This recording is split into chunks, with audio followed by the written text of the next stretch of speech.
Lors de cette quatrième rencontre sur le lac Baïkal, je voudrais donc vous parler de ce record qui appartient également au lac Baïkal, record sans doute de la plus grande bataille écologique du siècle passé, du XXe. Tout avait très bien commencé. 1960, merveille, le gouvernement soviétique prend un décret extrêmement sympathique. Le décret a pour titre « Mesures pour la protection et l'utilisation des ressources du bassin du lac Baïkal ». Merveilleux, toute une série d'interdictions sont énoncées, entre autres de construire des installations industrielles sur les rives du Baïkal. Et si ces mesures avaient été respectées, on aurait eu vraiment un exemple superbe de ce qu'il faut faire en matière d'écologie. Le problème est que l'encre du décret est à peine sèche que le gouvernement soviétique le même entreprend la construction d'une usine de cellulose sur les bords du Baïkal. Une usine de cellulose. C'est Khrouchtchev qui a cette idée. Et Khrouchtchev, c'est particulier. Khrouchtchev, c'est celui qui décide à ce moment-là, on est au début des années 60, de rattraper et dépasser les États-Unis. Donc avec Khrouchtchev, ce sera toujours le plus gros, le plus grand, le plus extraordinaire. Eh bien là, ça va être la plus grande usine de cellulose du monde. Et Khrouchtchev, qui entend des critiques sur ce projet, dit « Mais attention, le décret, c'est un décret sur la protection et l'utilisation des ressources du bassin du lac Baïkal. Moi, j'utilise. » Et il avait une phrase qu'il aimait bien répéter. Le Baïkal, lui aussi, doit se mettre au travail. Eh bien, il va se mettre au travail et l'usine est construite très rapidement, plus grosse usine de cellulose du monde. Alors, on la dote d'équipements intéressants, des bassins de rétention successifs sont censés éliminer tous les déchets toxiques rejetés par l'usine. Les installations sont donc à la pointe de ce point de vue-là. Mais il n'y a rien à faire, le lac est pollué. Si bien que début 1961, une bombe sort dans le monde de la presse soviétique. Il faut mesurer ce que ça représente. La liberté de la presse n'est pas une spécialité de l'époque soviétique. Or, ce qui sort comme article a pour titre « Le Baïkal en danger ». Point d'exclamation. Et il est signé du directeur de l'Institut de limnologie. La limnologie, c'est l'étude des lacs. De l'limnologie du Baïkal, filiale de la très prestigieuse Académie des sciences de l'URSS, elle-même fille de l'Académie des sciences créée par Pierre le Grand. Avec un tel curriculum vitae, vous voyez ce que ça veut dire. Grégory Galazi publie son article dans un journal à fort tirage, plus d'1 million de lecteurs. C'est un journal qui joue un peu sur l'impertinence autant qu'elle est possible dans le cadre du régime. Il s'appelle la Komsomolskaya Pravda. Pravda, ça vous ne surprend pas. Le mot veut dire vérité. Komsomolskaya. Eh bien, comme c'est l'abréviation de communisme, et mol, c'est l'abréviation de maladiette jeune. C'est-à-dire, c'est la Pravda des jeunesses communistes. Elle est très lue par la jeunesse, fort important. Comment ça se fait que l'article a pu sortir? Car l'article dit que c'est une erreur énorme que de construire cette usine et qu'il faut l'arrêter. Autrement dit, Galazi n'hésite pas à condamner sans ambiguïté, avec la plus grande fermeté, une décision du pouvoir soviétique. Cela s'explique par une particularité du régime soviétique. Le régime soviétique, j'ai dit ce que j'avais à dire sur la liberté de la presse, mais il y a une autre spécificité qui n'est pas dénuée d'intérêt. C'est le respect pour la science. Le monde scientifique est un monde privilégié, c'est un monde qui est respecté. Et respecté pas seulement par les autorités, respecté d'abord et principalement, et tout se va ensemble, par l'opinion publique.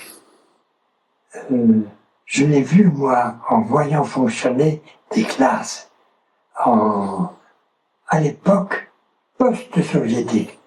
Les habitudes prises se maintenaient, les enseignants français enviaient le respect qui est témoigné à leur égard par les élèves. C'est extraordinaire. Donc l'article est lu, l'article n'est pas censuré, et l'article en fait réfléchir plus d'un. C'est le début d'un mouvement de protestation qui se base toujours sur les arguments scientifiques. C'est ce qui permet de passer, d'être publié dans la presse. On ne parle que science. On ne parle pas du tout politique. Et ce mouvement va se développer aussi chez les jeunes. Cela dit, le mouvement se développe, mais n'empêche pas le pouvoir de maintenir l'usine en activité. Et on arrive ainsi vers la fin de l'époque soviétique. Au début de l'année 1990, l'Institut de limnologie publie un rapport sur la pollution du lac Baïkal. Ça aussi, le seul fait de publier un rapport sur la pollution, c'est extraordinaire. Et ce rapport est précis. Il annonce 170 km² du Baïkal sont pollués. 170 km². Ça fait un choc. Alors, le gouvernement soviétique fait remarquer tout de suite 170 km², c'est 0,54% de la superficie du lac.